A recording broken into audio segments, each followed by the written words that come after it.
I hope सब आप अच्छे होंगे। कल मैंने आपको बताया था व्हाट इज इकोनॉमिक्स। इकोनॉमिक्स होती क्या है। मैंने आपको बताया था इकोनॉमिक्स में हम लिमिटेड सोर्स को अपनी लिमिटेड सोर्स अपनी अनलिमिटेड नीड्स को कैसे फुलफिल करते हैं। एक ह्यूमन बीइंग है, वो अपनी सैलरी को किन किन प्रोडक्ट्स के ऊपर स्पेंड करता है। और मैंने आपको बताया था एक रेगनर फ्रिश है। रेगनर फ्रिश ने इकोनॉमिक्स को दो भागों में डिवाइड किया है, माइक्रो और मैक्रो। माइक्रो और मैक्रो इकोनॉमिक्स।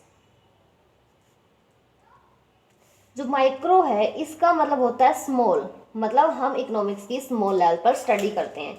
इसमें क्या क्या आता है, इंडिविजुअल प्राइस,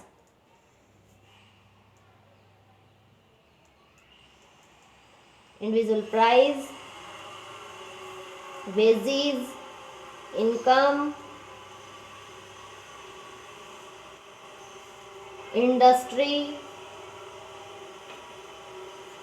पर्टिकुलर फर्म,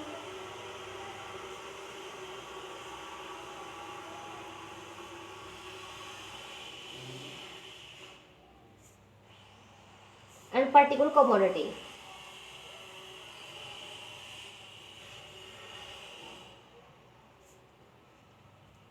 मतलब हम किसी एक पर्टिकुलर चीज की स्टडी करते हैं। जो माइक्रो इकोनॉमिक्स का जो वर्ड है वो ग्रीक भाषा के माइक्रोस शब्द से लिया गया है। ठीक है।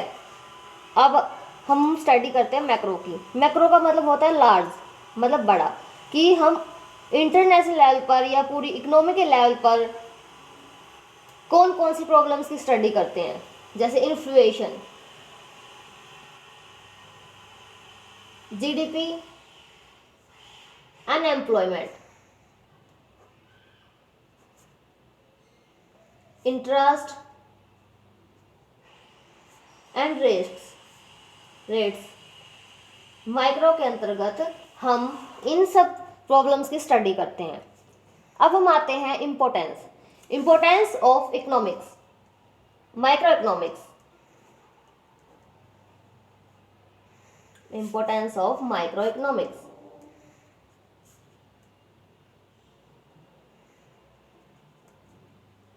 इसमें हम क्या करते हैं, सबसे पहले आता है ऑपरेशन ऑफ एन इकोनॉमी।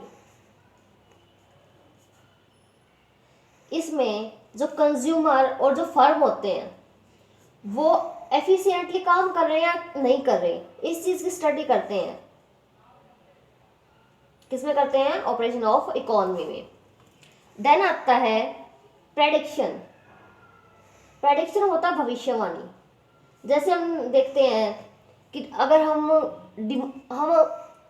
भविष्यवाणी कर लेते हैं, अगर डिमांड इंक्रीज हो गई किसी प्रोडक्ट की तो प्राइस इंक्रीज हो जाएंगे। हमने क्या किया, भविष्यवाणी की, प्रेडिक्शन किया, किसी चीज का अनुमान लगाया अपने आप से कि अगर डिमांड हो गए तो प्राइस अपने आप, डिमांड इंक्रीज हो गई तो प्राइस अपने आप ही इंक्रीज हो जाएंगे।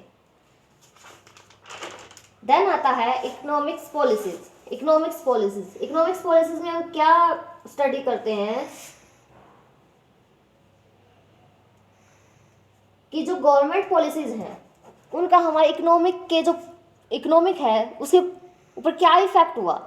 जो हमने प्रोडक्शन किया, जो हमारे सोर्स हैं, जो हमने डिस्ट्रीब्यूट किया है सोर्सेज का इकोनॉमी में, उन पॉलिसीज, गवर्नमेंट पॉलिसीज का उनके ऊपर क्या इफेक्ट हुआ। देन आता है इकोनॉमिक वेलफेयर। इकोनॉमिक्स वेलफेयर जब हम देखते हैं कोई भी बिजनेसमैन है, कोई बिजनेस शुरू करता है तो उसको अपने प्रोडक्ट के साथ साथ अपने आसपास के एरिया का भी ध्यान रखना होता है कि उसको किसी भी कारण से वो हार्म ना हो।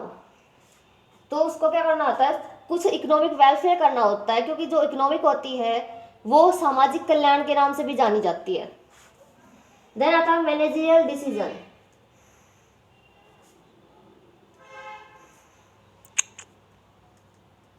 मैनेजरियल डिसीजन क्या होता है, इसमें जो माइक्रो इकोनॉमिक्स में हम क्या करते हैं, डिमांड और जो कॉस्ट है उससे जो रिलेटेड प्रॉब्लम्स है ना, हम उनकी स्टडी करते हैं कि हमें एक बिजनेस को मैनेजमेंट करने में हमारी डिमांड कितनी इंक्रीज हुई और उन प्रोडक्ट्स के ऊपर कितनी हमारी कॉस्ट आएगी।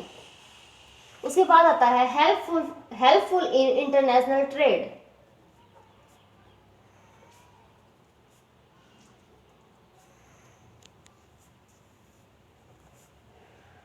हम देखते हैं इसमें कि जो हमारी माइक्रो इकोनॉमिक्स है वो हमारे बिजनेस को इंटरनेशनल लेवल पर जब हम करते हैं तो हमें कैसे हेल्पफुल होती है। हम क्या चेक करते हैं इस माइक्रो इकोनॉमिक्स के थ्रू कि balance of payment, balance of payment,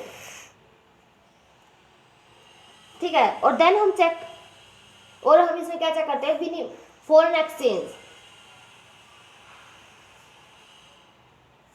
foreign exchange, जो इनसे रिलेटेड जो प्रॉब्लम्स हैं उनके ऊपर इसकी स्टडी की जाती है। देन हमारा आता है scope of micro economics.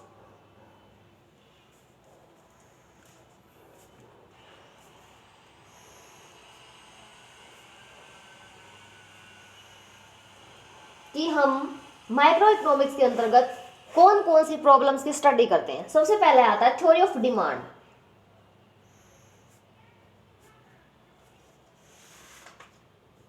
Theory of demand हम इसमें देखते हैं किसी प्रोडक्ट की जो डिमांड है वो कैसे डिसाइड होती है एक इकोनॉमी के अंतर्गत।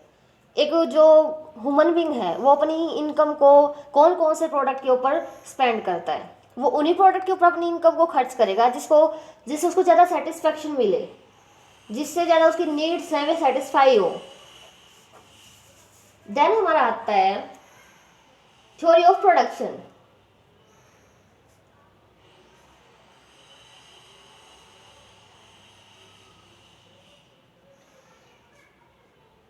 थ्योरी ऑफ प्रोडक्शन में हम क्या देखते हैं कि जो एक फार्म है वो अपने सोर्सेज को डिवाइड करती है, वो अपने सोर्सेज को डिवाइड करती है। मतलब कि वो किसी चीज़ का प्रोडक्ट करती है तो वो बहुत सारे सोर्सेज इकट्ठा करती है, लाइक लेबर, मटेरियल, मनी, इस टाइप से।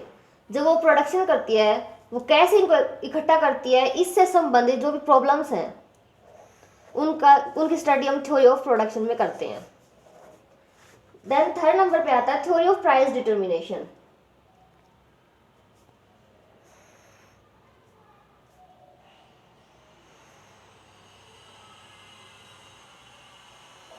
इसके अंतर्गत हम देखते हैं जब कोई कंज्यूमर है वो कुछ खरीदता है माइक्रो इकोनॉमिक्स में, तो वो कौन सी सिचुएशन में प्रोडक्ट को खरीद रहा है और जो सेलर है कौन सी सिचुएशन को बेच रहा है। तो इससे संबंधित जो भी निर्णय है वे थ्योरी ऑफ प्राइस डिटर्मिनेशन में लिए जाते हैं, ठीक है। जैसे परफेक्ट कंपटीशन है, मोनोपोली कंपटीशन है, कैसे प्राइस डिटर्मिनेशन होगा वो इसमें हम स्टडी करते हैं। देन हमारा आता है थ्योरी ऑफ फैक्टर प्राइसिंग।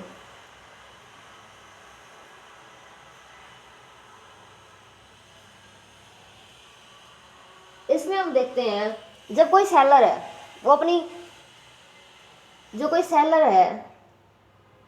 वो अपने प्रोडक्ट्स को सेल करता है, प्रोडक्ट्स की सेल करता है, उससे जो उसको इनकम होती है वो उस इनकम से प्रोडक्शन करता है अपने बिजनेस में। वो उस इनकम को कौन कौन से फैक्टर्स पे डिवाइड करता है, कौन कौन से फैक्टर पे लगाता है, रेंट, लेबर,